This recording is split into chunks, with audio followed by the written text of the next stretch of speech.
Hello. Hello. Welcome to episode 21 of BM by BM. This episode will be discussing The Giver. We will. Yes. Welcome back to everyone after a unannounced week hiatus. Yes. We feel it was appropriate though. So we're talking about The Giver today. Mhm. Gotta be a classic. Wouldn't you consider this a classic novel? A contemporary classic. Contemporary classic. Mhm. Mrs. Bailey, you've got to remember that you and I have had careers now that, if they were cars, would make them antiques. Right? I mean, we've been in education. All right, let's talk about this book. So, The Giver is set in it's a dystopia. So, Yes. this society has evolved, right, to the point where they attempt to spare everyone from the pain of memories of knowing, right? So Mhm. People don't know the history of the human race. Everyone has a different role, and on your choosing day, is that what they call it? I don't remember. There's like a graduation day where what your future career will be is announced. Very exciting. You go off and you start to study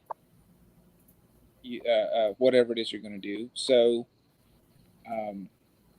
the book's protagonist finds out that he's going to be the next giver of for his community, and what that means is he will be the single person in his community that learns essentially the community's history. Right. He's the receiver of memories, and he names the guy who is the current receiver of memories The Giver.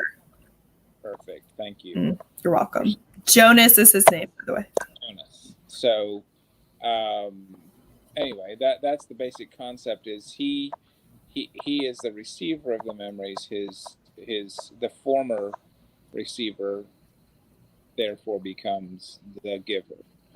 So he is giving the memories of everything, the whole history. All right, carry us forward. So the society that they're in, it reminded me of a lot of the dystopian books we've already read. There are birth mothers, like in The Handmaid's Tale. They keep the children for about a year before they actually assign them to a family. And then families can only have two children, a boy and a girl. In Jonas's family, his dad is a nurturer, so he takes care of children after they're born before they're placed with a family, and he gets special permission to bring one of the children home. They also don't receive a name until the child is placed with a family, but the dad finds out the baby's name, so they call him Gabriel, even though he hasn't officially been named Gabriel. But it's like everything is so organized. So the children have a ceremony once a year. I think it's in December, when everybody moves up. It kind of reminds me of like when everybody would move up in Sunday school, or like everybody would move on to the next grade. So they have very specific gifts that show independence based on their age. Like Jonas's younger sister gets a jacket with buttons on the front to signify that she can fasten her own buttons. And then they get bicycles at a certain age. I think it's 11. I don't remember. But they do have an internship, which the elders carefully watch and try and figure out what would be the perfect job for each child. And everything is decided by the elders, like the job you get, the person you marry, which children you get assigned. It's just very controlled. And one of the things that stuck out to me was when Jonas starts receiving memories from the giver, he doesn't understand why they wouldn't want people to know that. Because it's like Christmas or snowing and sledding down a hill. Like, why keep that from people? Right. Yes. It's interesting as you are recounting that part. I'm also drawing connections to several of the other stories we've read. Um, the thought that struck me was they are very controlling of individuals' lives, but not to the level they are in Brave New World, for example. So True. you're not born to a job. We do allow you to grow, and we watch you. We're still going to tell you what to do, but we wait. We don't do that from the moment of inception. True. So it's almost like, is this just degrees of the same thing, really? True. And similar to Brave New World, they have to take a certain medication to repress the ability to the have urges. Yes. Urges. Oh my gosh, I bet this was so fun to read in middle school with other middle school children. So I taught high school. I taught ninth grade though, which is basically like adult bodies with middle school minds. So it was. Oh yeah. Let's talk about our urges, class. Yeah. Well, the best part is reading texts like this, and then in class looking around and noticing that one kid got what we just read, and then like 3 days later kids would come in, Mr. Maxey, no one said, like, shh, that was 2 chapters ago, don't bring that up. Past the urges. Oh my gosh. The time. And so much of what their society does, it seems like it would be good and helpful, but the fact that the family has to recount their dreams and like have an emotional check-in at the end of the day, it could be another way that they can micromanage the children because they are programming them to share everything with the adults, which I mean, it should be open communication between adults and children.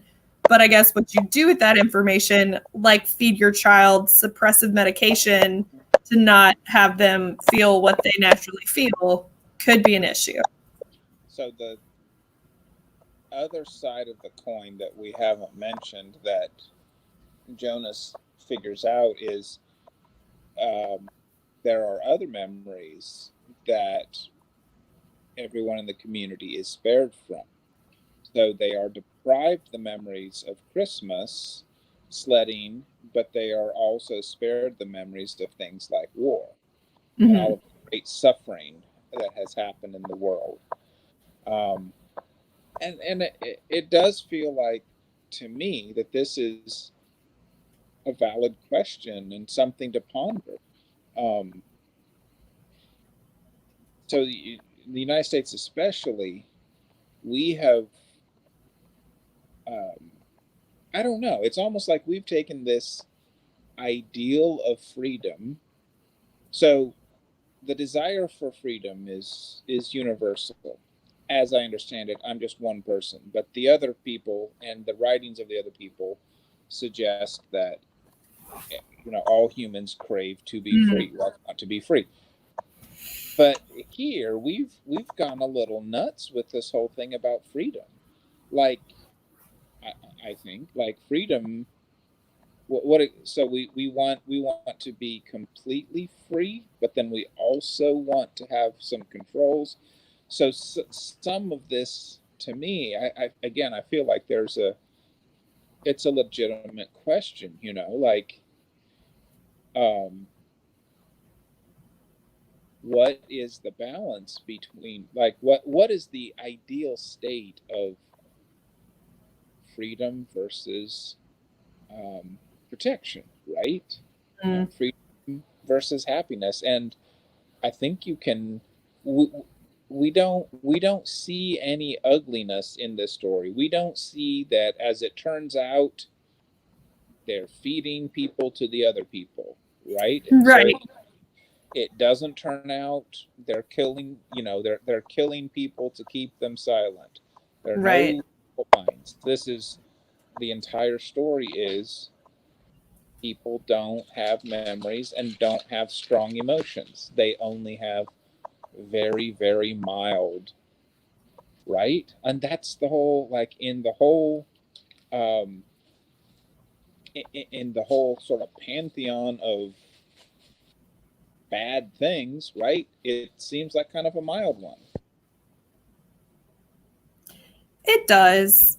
But I don't know. It's like the way that they control the family structure is just so different. Like there aren't really that many old people in the community.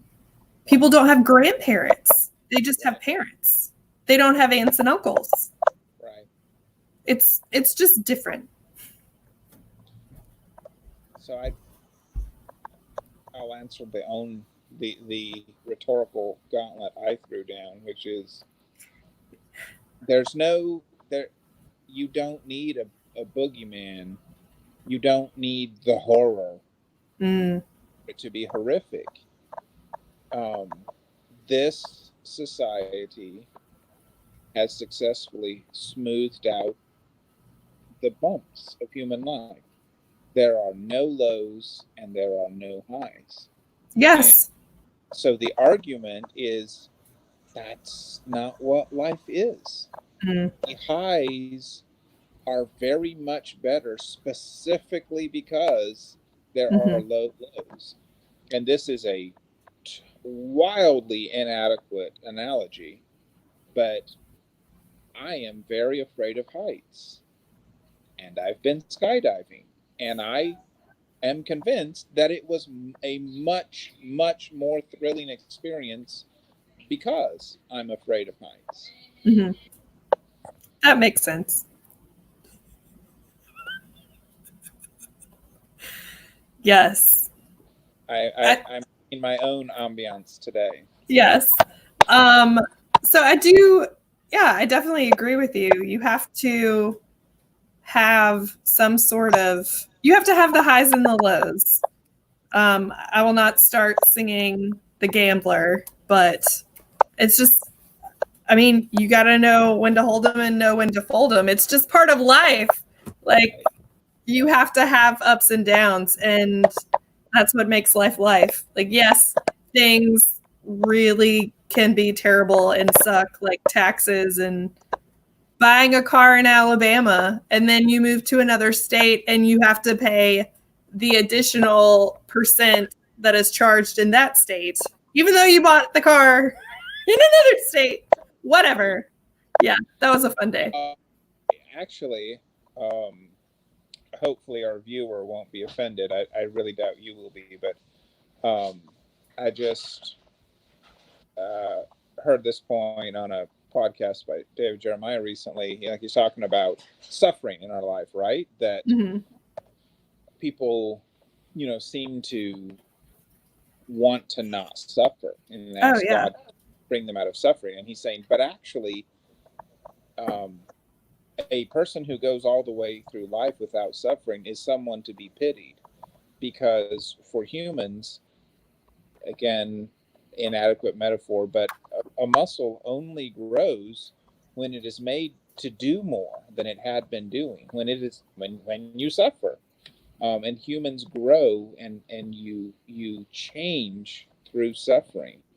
And then again, for me, the joys of life are much more valuable to us as a contrast to the suffering, which ironically oftentimes the suffering itself helps us produce the accomplishments or achievements or the perseverance even that leads to those joys. So Exactly.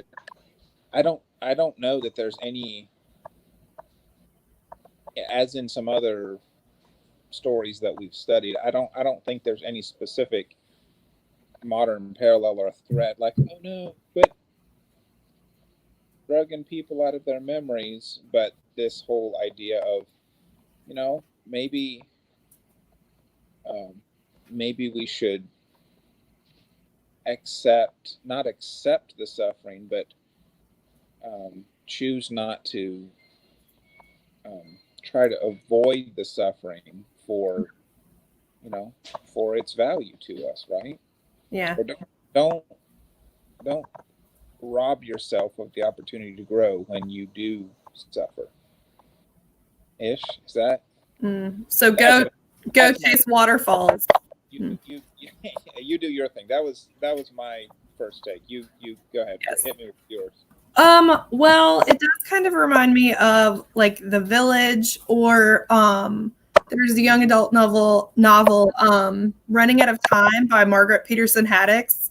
But those have to do more with like a more kind of overtly almost Amish society where they're not really using technology, and that's not mentioned in The Giver. I think they do use some, but we don't necessarily hear about that.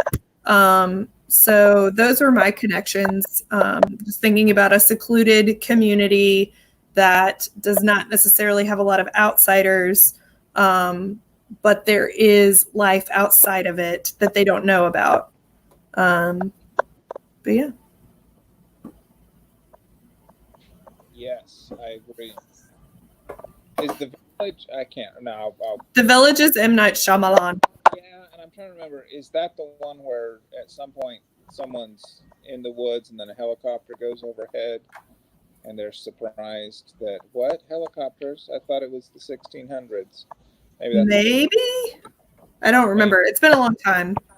We've entered the struggling to remember details about things we're not talking about phase. Yes.